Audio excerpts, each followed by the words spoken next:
الحمد لله وكفى وسلام على حبيبه المصطفى أما بعد فأعوذ بالله من الشيطان الرجيم بسم الله الرحمن الرحيم والذين جاءوا بالصدق وصدق به أولئك هم المتقون صدق الله مولانا العظيم. بارگاہ رسالت میں آپ صلی اللہ تعالیٰ علیہ وسلم میں درود پاک کا ہدیہ پیش کریں. اللهم صل على سيدنا محمد معدن الجود والكرم وآلہ واصحابہ الکرام وابنہ الکریم وبارک وسلم صلاۃ دائمۃ سرمدا ابدا. اسلام میں ایمان کسے کہتے ہیں؟ ایک سب سے بڑا حصہ ایمان کا دل سے تصدیق کرنا، دل سے ماننا، یہی ایمان ہے، یقین کرنا. باقی جو اعمال ہیں، نماز، روزہ، حج، زکوٰۃ، یہ سب یہ اسلام ہے، لیکن ایمان کا تعلق دل سے ہے، قلب سے ایمان کا تعلق ہے، اور اسلام ظاہری اعمال میں ہے. تو ایمان اور اسلام کو تھوڑا بہت فرق آپ نے محسوس کیا ہوگا، قرآن پاک میں بھی موجود ہے. تو تصدیق کرنا یعنی کسی چیز کو دل سے ایکسیپٹ کرنا، یہ ایمان ہے، اور اس کے بعد جو مانا ہے اس پر عمل کر کے دکھانا، یہ اسلام ہے. بغیر دونوں کے آپ کا دین مکمل نہیں ہے. بہت سارے لوگ ظاہری طور پر مسلمان تو ہو سکتے ہیں لیکن مومن نہیں ہو سکتے. مطلب ایمان نہیں ہے، مسلمان دکھ رہے ہیں، یہ بہت بڑی بات ہے. اور قرآن پاک میں اللہ تعالیٰ فرماتا ہے قالت الاعراب آمنا ولکن قولوا اسلمنا. اللہ تعالیٰ فرماتا ہے اعرابی کچھ لوگ یہ کہتے ہیں کہ ہم ایمان لائے، اللہ فرماتا ہے نہیں، بلکہ یوں کہو ہم اسلام لائے. ایمان اور چیز ہے اور اسلام اور ہے، اور دونوں کی تکمیل کے بعد وہ اس کا دین مکمل ہے. اب میں آپ کو سب سے پہلی چیز بتاتا ہوں، تصدیق. دل کی تصدیق کیا ہے؟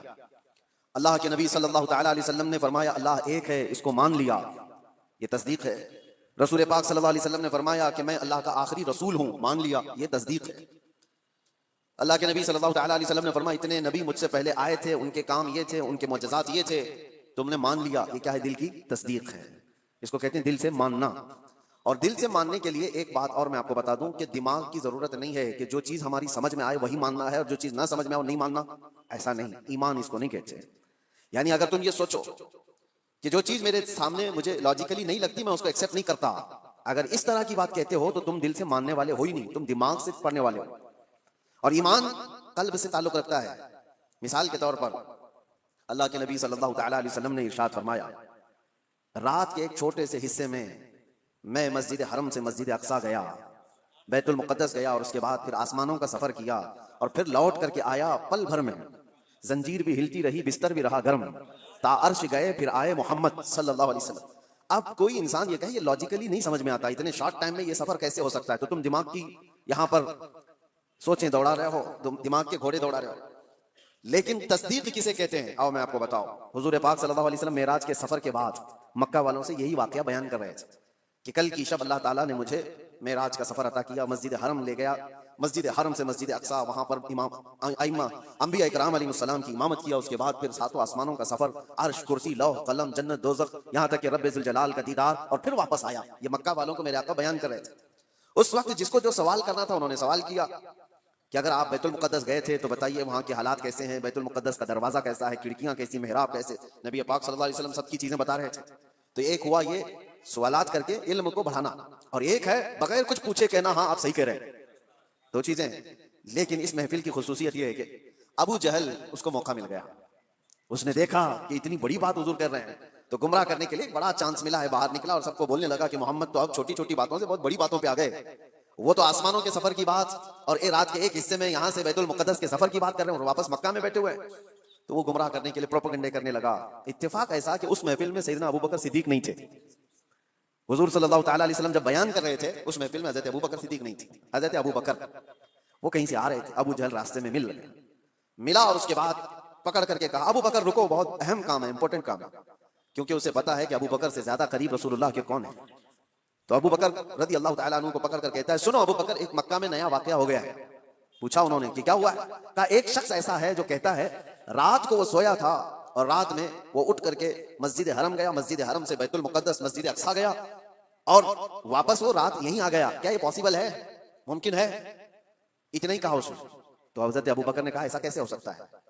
بات تو ہے، ایسا کیسے ہو سکتا ہے کہ رات کے ایک چھوٹے سے حصے میں کوئی مسجد حرم سے مسجد اقصیٰ گیا ہو اور پھر واپس آ گیا ہو؟ ایسا کیسے ہو سکتا ہے؟ تو ٹھٹا مار کر کے ہنسنے لگا کہ میرا نشانہ صحیح لگا ہے ابو جہل. تو حضرت ابو بکر نے پوچھا بتاؤ تو صحیح کون ہے یہ اس طرح کہنے والا؟ ابو جہل نے کہا کوئی اور نہیں تمہارے ساتھی محمد صلی اللہ علیہ وسلم یہ بات کہہ رہے ہیں۔ تو حضرت ابو بکر کو جلال آیا اور کہا کہ سن، انہوں نے تو مسجد حرم سے مسجد اقصی تک جا کر آنے کی بات کی ہے، اگر وہ وہاں سے آسمانوں کی بھی بات کریں گے تو میں مان لوں گا۔ ابھی انہوں نے معراج کا واقعہ سنا نہیں تھا، پہلے ہی کہا کہ وہ تو مسجد حرم سے مسجد اقصی تک کے سفر کی بات کر رہے ہیں کہ وہ رات میں جا کر واپس آ گئے۔ ابو جہل سن، اس سے بھی زیادہ اگر وہ آسمانوں کے سفر کی بھی بات کریں گے تب بھی میں تصدیق کرتا ہوں، اگر انہوں نے کہا ہے تو وہ جھوٹ نہیں ہو سکتا، یہ ہے تصدیق، یہ ہے تصدیق۔ اور حضرت ابو بکر رضی اللہ تعالیٰ عنہ اس وقت تک ابو بکر ہی تھے، جیسے ہی یہ واقعہ ہوا اور محفل رسول میں تشریف لائے تو نبی پاک صلی اللہ تعالیٰ علیہ وسلم نے آپ کو صدیق کہہ کر کے پکارا تھا۔ یہ تصدیق کرنے والا اور نبی پاک صلی اللہ تعالیٰ علیہ وسلم کی ہر بات کو من و عن ماننے والے حضرت ابو بکر صدیق، ایمان اس کو کہتے ہیں میرے عزیزو۔ ایمان ایک بہت پاورفل اندر کی انرجی ہے جس میں ڈگمگ تھوڑا سا بھی ہو تو آدمی کشمکش میں مبتلا ہو جاتا ہے، شک و شبے میں مبتلا ہو جاتا ہے۔ ایمان ایک بہت پاورفل چیز ہے، یقین کی اعلیٰ چیز کو کہتے ہیں۔ اب مثال کے طور پر اللہ تبارک و تعالیٰ موت کے بعد ہمیں دوبارہ اٹھائے گا قیامت کے دن، اس پر یقین ہونا یہ ایمان کا حصہ ہے۔ ایسا یقین ہونا چاہیے کہ آپ کے اندر ذرا برابر بھی شک و شبہ نہ ہو، کیسے اٹھائے گا، کیسے ہو سکتا ہے، جل گئے، مر گئے، کٹ گئے، شیر کھا لیا، پانی میں ڈوب گیا، آگ میں جل گیا، کیسے اس کو اٹھایا جائے گا؟ رب تعالیٰ نے قرآن میں مثالوں کے ذریعے سے ہمیں بتایا ہے کہ وہ رب العالمین جو پانی کے ایک قطرے سے تمہیں پیدا کر سکتا ہے، تمہارے ختم ہونے کے بعد وہ دوبارہ کیوں نہیں اٹھا سکتا؟ ایک نطفے سے جو انسان کی شکل تمہیں دے سکتا ہے وہ تمہاری راکھ سے دوبارہ کیوں نہیں اٹھائے گا؟ تم ہوا میں تحلیل ہو جاؤ۔ تو یقین ایک اعلیٰ چیز ہے۔ حضرت ابوبکر صدیق رضی اللہ تعالیٰ عنہ کی ذات سے ہمیں یہ چیز ملتی ہے، یقین ہو تو ایسا ہو۔ اور دوسری ایک اور مثال میں آپ کو دیتا ہوں، بڑے بڑے لوگ جہاں پر کشمکش میں آ جاتے ہیں کہ کیا کرنا چاہیے کیا نہیں ہونا چاہیے، حضرت ابوبکر صدیق رضی اللہ تعالیٰ عنہ کا ایمان تو دیکھیں۔ حضور پاک صلی اللہ تعالیٰ علیہ وسلم کی وفات کے بعد حضرت ابوبکر نے ایسا محاذ چھیڑ دیا تھا کہ ایک طرف اسامہ بن زید جو 19 سال کے جوان تھے، رسول اللہ صلی اللہ علیہ وسلم نے اپنی حیات کے آخری دنوں میں ان کو لشکر دے کر بھیجا تھا۔ ابھی وہ لشکر مدینے سے زیادہ دور نہیں گیا تھا کہ میرے آقا کی وفات ہو گئی، 10,000 صحابہ کا لشکر، اور وہ واپس آئے مدینے میں حضور کی وفات کی غم کی خبر سن کر۔ یہ بات حضور کی وفات ہوتے ہی چند دنوں کے بعد ایک فتنہ اور پھیل گیا کہ ایک دوسرا شخص مسیلمہ کذاب، اس نے اپنے نبی ہونے کا دعویٰ کر دیا۔ حضور کی وفات کے بعد اس نے نبوت کا دعویٰ کر دیا اور اس نے اپنی ایک جماعت بنا لی۔ دوسرا فتنہ، ایک اسود عنسی نام کا شخص، اس نے بھی نبوت کا دعویٰ کر دیا۔ ایک اور فتنہ اٹھا، جو لوگ زکوٰۃ دیتے تھے انہوں نے زکوٰۃ سے انکار کر دیا کہ ہم زکوٰۃ آج سے نہیں دیں گے، کہ وہ رسول اللہ کی حیات میں دیتے تھے۔ تو یہ ایک ساتھ اتنے فتنے کھڑے ہو گئے اچانک، اور حضرت ابوبکر صدیق زمام خلافت کو سنبھالے ہوئے۔ تو آپ نے اسامہ بن زید سے کہا جو رسول اللہ نے تمہیں جہاں بھیجا ہے نکل جاؤ لشکر دے کر، جو صحابہ۔ تو حضرت عمر نے کہا روک کر کے کہ ابھی مدینے میں ضرورت ہے، اتنے فتنے ہیں، آپ اس لشکر کو روک لیجئے، اتنے 10 صحابہ سب چلے جائیں گے جنگ میں، کیا ہوگا؟ حضرت ابوبکر نے کہا قسم رب ذوالجلال کی، جس فیصلے کو میرے رسول نے نافذ کیا میں ابوبکر ہوتا کون ہوں اس کو واپس لینے والا۔ اللہ کے نبی صلی اللہ علیہ وسلم نے اس لشکر کو روانہ کیا ہے، میں اس کو واپس نہیں۔ ان کو سوار کیا اور پورے لشکر کو روانہ کیا۔ پھر پوچھا حضرت عمر نے باقی ان لوگوں کا کیا ہوگا؟ یہ مسیلمہ کذاب ہے، اسود عنسی ہے، یہ منکرین زکوٰۃ ہیں، ان کا کیا ہوگا؟ حضرت ابوبکر نے کہا مدینے کے جتنے لوگ ہیں سب جمع ہو۔ چھوٹی سی ایک فوج مسیلمہ کذاب کے خلاف بھی، اسود عنسی کے خلاف بھی بھیجا، اور اس کے بعد پھر زکوٰۃ کے منکرین ان کے پاس بھی تقاضا کرنے کے لیے۔ تو حضرت عمر نے کہا ایک ساتھ اتنے سارے محاذات پر کیسے آپ لڑو گے؟ تو حضرت ابوبکر صدیق اس وقت کیا کہتے ہیں سنو۔ آپ نے کہا اے عمر، اسلام لانے سے پہلے جو تمہارے اندر جلال تھا وہ کہاں چلا گیا؟ جو جوانی کے جوہر تھے تمہارے وہ کہاں چلے گئے؟ یہ کیسی بات کر رہے ہو؟ اللہ کی قسم مدینے والوں کے چھیتڑے اڑ جائیں تب بھی میں خاموش نہیں بیٹھوں گا، کیونکہ میرے رسول کے دین کا مسئلہ ہے۔ اور سب کو نافذ کیا اور اللہ نے ہر جگہ فتح مبین عطا فرمائے۔ جتنے محاذ، ایمان ایسا قوی تھا کہ آپ کو اللہ کی ذات پر ایسا بھروسہ۔ ایک اور مثال میں آپ کو بتاتا ہوں، بہت ایسا وقت آ جاتا ہے ڈیسیجن لینا بہت مشکل ہو جاتا ہے زندگیوں میں، لیکن فرمان رسول جہاں نظر آئے اے مسلمانوں اپنی ساری چیزیں چھوڑ دو اس کے سامنے۔ میرے آقا نے فرمایا کئی مسئلے ہمارے پاس آتے ہیں، پراپرٹی کے جھگڑے، ابھی کچھ کل ہی کی بات ہے، ہم وراثت کے مسئلے لکھ کر کے دے رہے ہیں سامنے والے، تو ان کا جو ایکسپیکٹیشن تھا کہ ان بہنوں کو نہیں ملنا چاہیے، ان کو تو شادیوں میں دیا گیا تھا۔ ہم نے کہا اللہ کے نبی کی شریعت یہ ہے، قرآن میں اللہ نے فرمایا، تو انہوں نے اس کو لپیٹ کے رکھ دیا اور کہا کورٹ سے دیکھ لیا جائے گا۔ میرے عزیزوں، کیا یہ ایمان ہے؟ تمہیں میں رسول اللہ کا فرمان بتا رہا ہوں، نبی نے یہ فرمایا ہے، ہونا تو یہ چاہیے کہ اپنی زندگی کی ہر شے فرمان رسول پر چھوڑ دو۔ صرف دولت اور جائیداد کے نام پر اس پر قابض ہونے کے لیے لوگ اپنی شریعت سے بھی دور ہو جاتے ہیں۔ حضور کے فرمان کو پیٹ پیچھے ڈال دیا، قرآن کے حکم کو سنا سنا کر کے بھی ہم ان کو بتائیں تب بھی چھوڑ دیا۔ آخرت کا خوف جسے نہیں ہے وہ تو یہاں ہر حلال و حرام کھا جائے گا۔ ایک بات یاد رکھو، ایک بالشت زمین اگر کسی کی قبضہ کیا ہے، حضور صلی اللہ علیہ وسلم فرماتے ہیں 7 زمینوں کا توق بنا کر قیامت کے دن اس کے گلے میں ڈالا جائے گا۔ وہ اٹھ نہیں پا رہا ہوگا اس دن، 50,000 سال کے برابر کا ایک دن قیامت کا، اس دن کے عذاب سے ڈرو۔ میں کہنا یہ چاہتا ہوں کہ جب تمہارے سامنے رسول اللہ کی حدیث آ جائے کہ میرے آقا نے یہ فرمایا، اپنی خواہشات چھوڑ دو، اپنی جو بھی ایکسپیکٹیشن ہے اس کو ختم کر دو، نہیں میرے آقا نے فرمایا، ختم ہے بات۔ ایمان اسی کو کہتے ہیں۔ میں بتا رہا تھا سیدنا ابو بکر صدیق کے بارے میں۔ حدیبیہ کا موقع ہے، نبی پاک صلی اللہ علیہ وسلم 1400 صحابہ کو لے کر مدینے سے نکلے مکہ عمرہ کرنے کے لیے، لیکن حالات ایسے تھے کہ مکہ والے عمرہ کرنے نہیں دے رہے تھے، روک دیا 35 کلومیٹر دور مکہ سے دور کہ آپ لوگ عمرہ نہیں کر سکتے، اور جنگ کرنے پر تلے ہوئے تھے مکہ والے، اس وقت تھوڑا طاقت میں تھے۔ نبی پاک صلی اللہ تعالی علیہ وسلم نے دیکھا کہ ہم احرام کی حالت میں آئے ہوئے ہیں عمرہ کرنے کے لیے، لیکن یہ جنگ کرنا چاہتے ہیں، اور حضور جنگ نہیں کرنا چاہتے تھے، تو مکہ والوں کے سامنے آپ نے صلح کی تدبیر رکھی کہ ہم آپس میں سمجھوتا کر لیتے، صلح کر لیتے، تو مکہ والے اس پر تیار ہوئے، صلح ہوئی دونوں کے درمیان۔ سنیے، بظاہر ایسا لگتا تھا کہ حضور صلی اللہ تعالی علیہ وسلم مسلمانوں کی جانب سے دب کر کے صلح کی گئی ہے، ظاہراً ایسا لگتا تھا، کیونکہ مکہ والے اپنی ساری شرطیں رکھے ہوئے تھے اس میں کہ اگر ہمارا کوئی آدمی مدینے چلا گیا بھاگ کر تو آپ کو اسے واپس کرنا پڑے گا، اور اگر آپ کا کوئی آدمی ہمارے پاس آیا تو ہم واپس نہیں کریں گے۔ یہ زبردستی کی چیزیں بہت اس طرح کی، ایک میں مثال دے رہا ہوں، انہوں نے سب اپنی حمایت میں ایگریمنٹ کے جو کلاوز ہیں وہ سب لکھوائے، اور رسول پاک صلی اللہ تعالی علیہ وسلم کو دستخط کرنے کے لیے کہا۔ آپ کو میں بتا رہا ہوں کہ اس وقت نبی پاک صلی اللہ تعالی علیہ وسلم دستخط کر رہے تھے تو صحابہ کرام کے دلوں میں بات کیا تھی؟ سب یہ دیکھ رہے تھے کہ یہ مکہ والے کیسے ہم کو جھکا رہے ہیں، ہم تو جنگ بھی کر سکتے ہیں، جب ہم 313 تھے تب نہیں ڈرے، آج 1400 کی تعداد میں 313 نکلے تھے بدر میں، اور یہ 6 ہجری کے بعد کی بات ہے، جنگ بدر تو 2 ہجری میں ہو گئی تھی، 4 سال کا جنگوں کا انوبھو بھی تھا، تجربہ بھی تھا، صحابہ کہتے ہیں ہم لڑ لیں گے ان سے اور مکہ میں جا کر عمرہ کریں گے، کون روک سکتا ہے، لیکن حضور فرما رہے تھے نہیں، صلح کرنا ہے۔ صحابہ میں یہ بات پھیلی کہ جنگ کرنا ہے، جنگ کرنا ہے، لیکن کوئی بھی حضور کی بارگاہ میں بولنے کی ہمت کیسے کرے؟ اللہ کے نبی تو یہ جو عقد ہے، یہ ایگریمنٹ ہے، اس پر سائن بھی کر رہے ہیں۔ تو اس کے بعد اب جو بات مجھے عرض کرنی ہے اس حدیبیہ کے موقع پر وہ میں بتاتا ہوں۔ حضرت عمر صحابہ کے پاس جا کر کے کہہ رہے تھے کہ چلو بولتے ہیں رسول اللہ کی بارگاہ میں کہ آپ جنگ کی اجازت دیں ہمیں، ہم ان کے پرخچے اڑا دیں گے، ان کے ساتھ ایسی جنگ کریں گے کہ یہ ہمیشہ یاد رکھیں گے کہ اللہ کے گھر سے ہم کو روکا ہے، آج ہم طاقت میں۔ حضرت عمر کے اس بات پر صحابہ جمع بھی ہو رہے تھے۔ پھر آخر میں حضرت عمر کہاں آئے؟ حضرت ابو بکر کے پاس۔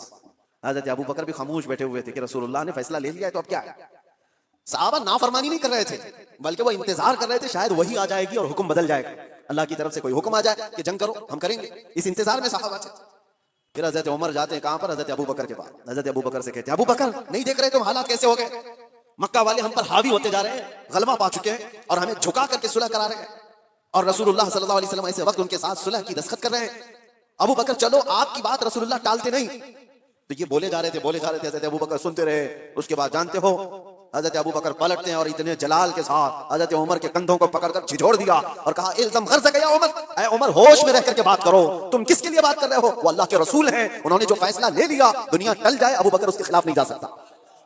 سارے صحابہ کے دلوں میں بات یہ تھی کہ جنگ کی اجازت مل جائے، جنگ کی اجازت۔ حضرت ابو بکر کا جلال یہ تھا کہ عمر جو رسول اللہ فیصلہ لے رہے ہیں وہ اللہ کے نبی ہیں، آگے کا دیکھ کر کے فیصلہ لے رہے ہیں، اس کے خلاف نہیں جا سکتے۔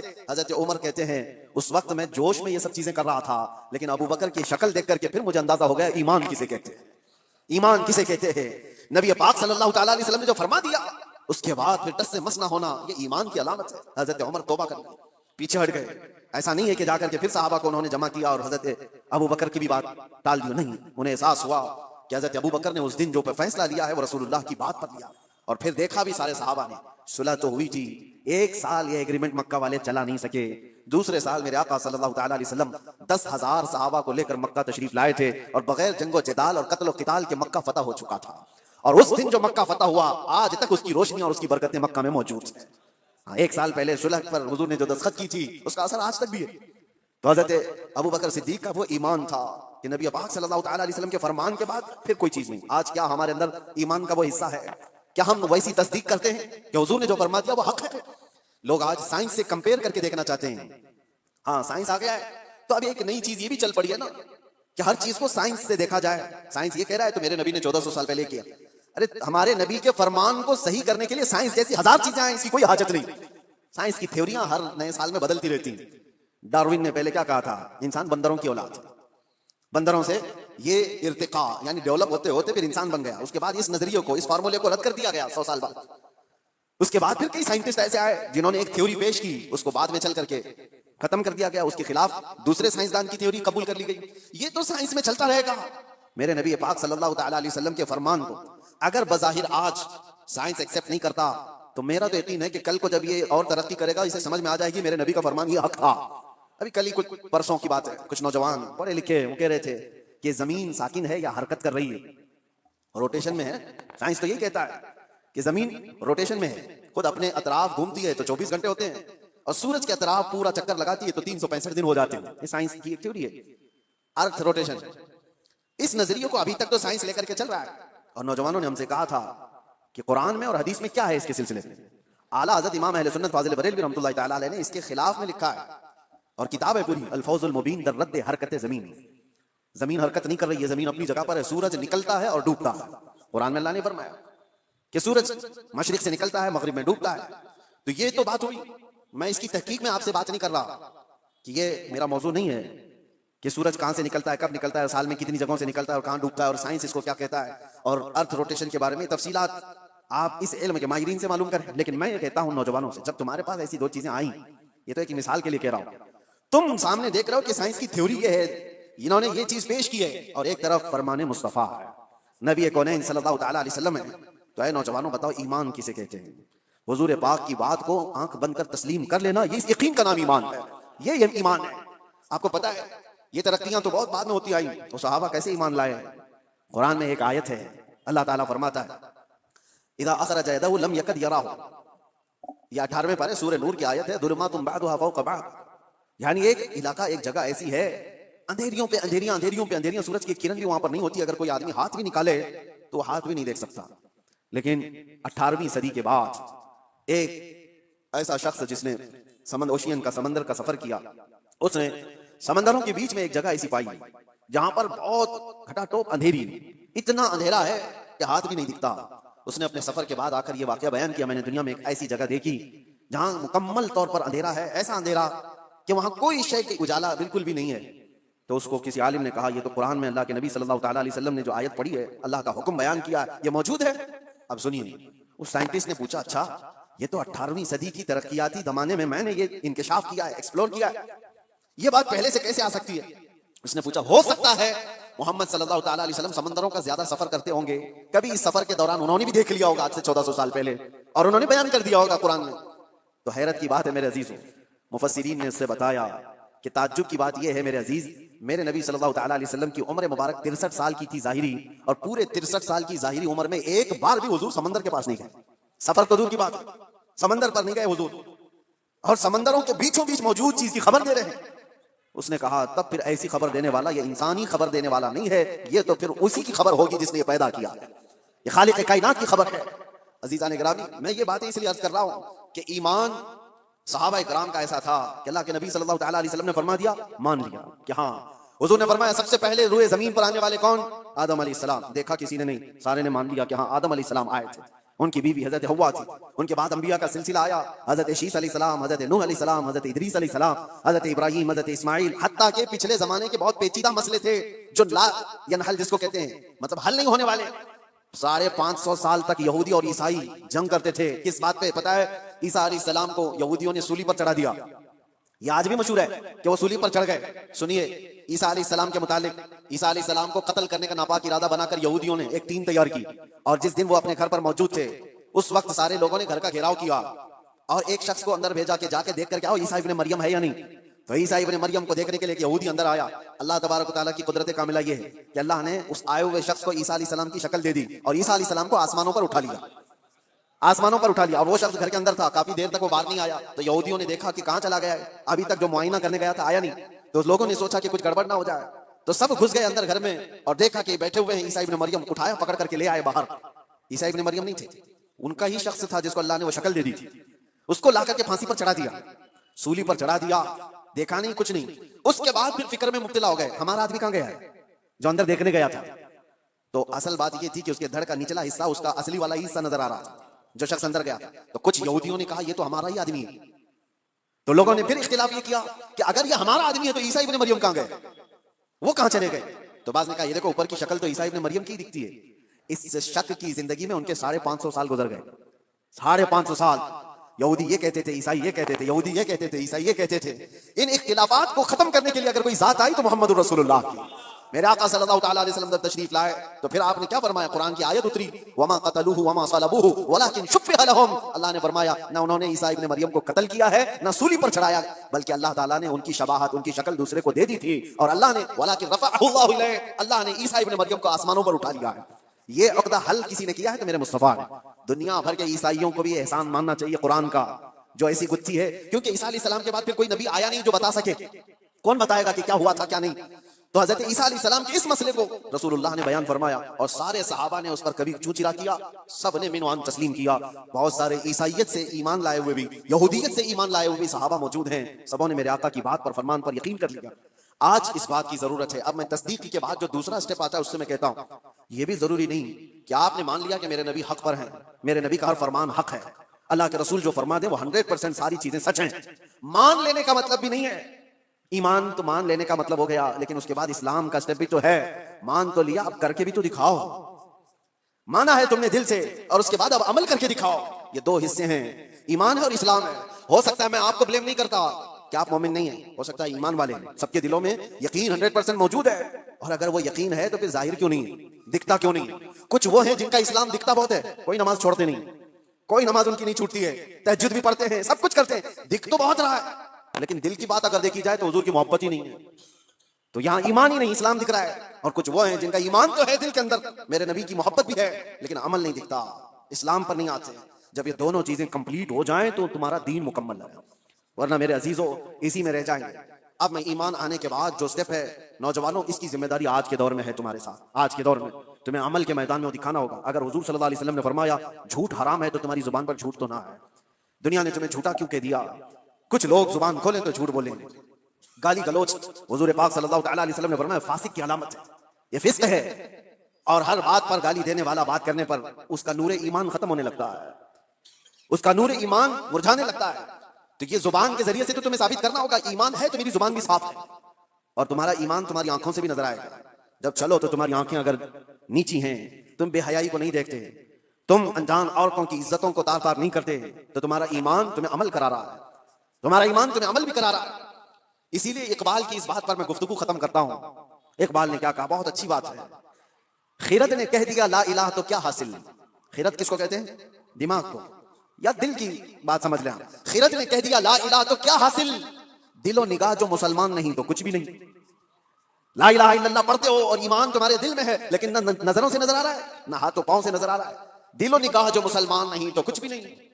اور اسی لیے اقبال کی یہ بات بھی، یہ تیرے مراقبے، آپ نے کیا کہا ہے، جیسے مراقبے میں بیٹھا ہے، ذکر کی مجلس میں ہے، محفلیں ہیں، سرور ہے، یہ تیرے مراقبے، یہ تیری محفلیں، یہ سرور کی محفلیں جو تیری تنہائی کی نگہبان نہیں تو کچھ بھی نہیں۔